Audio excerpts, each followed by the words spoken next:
Il-bdiewa u r-raħala li se jibdew jagħmlu użu minn pjattaforma diġitali biex ibijaw il-ħxejjex u l-frott tagħhom se jkollhom rata ta' taxxa imnaqsa bi 3% kif diġà hemm għall-beħ li jsir mill-pitkalija. Din ir-rata ġiet estiża għal prodotti agrikoli kollha li jinbijaw mill-Aġenzija Maltija tal-Ikel. Il-kap eżekuttiv tal-Aġenzija Brian Vella qal li din l-inizjattiva tajn lil produtturi agrikoli lokali u lill-Aġenzija nfisha biex tiġbor informazzjoni aktar sħiħa, preċiża u affidabbli dwar x'qed jiġri f'dan is-settur kruċjali għall-ekonomija u s-soċjetà. Waqt li l-bejħ li jsir mill-pitkalija u dokumentatu trasparenti, il-bejħ dirett spiss ma jkunx irreġistrat u għalhekk joħloq nuqqas ta' bilanċ fis-suq.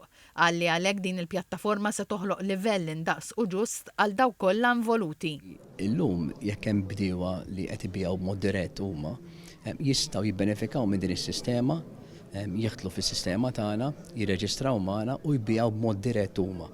Imma ħatejn mill-lat fiskali għaliex it-taxxa hija ta' 3% l-istess taxxa li hemm ġewwa l-pitkalija. Malcolm Borch, il-President tal-Aqda Bdiewa Attivi, qal li din l-inizjattiva se tgħin biex tippromovi ktajjen osra tal-provvista fejn il-prodotti għaddu direttament mill-produttur għal il-konsumatur. U anke bdiewa li forsi sissa ma kinux ifittxu il-bejħ tal-prodott tagħhom huma, naħseb din hija xi ħaġa attrajenti li forsi timbuttom tinkoraġġihom jagħmlu dan.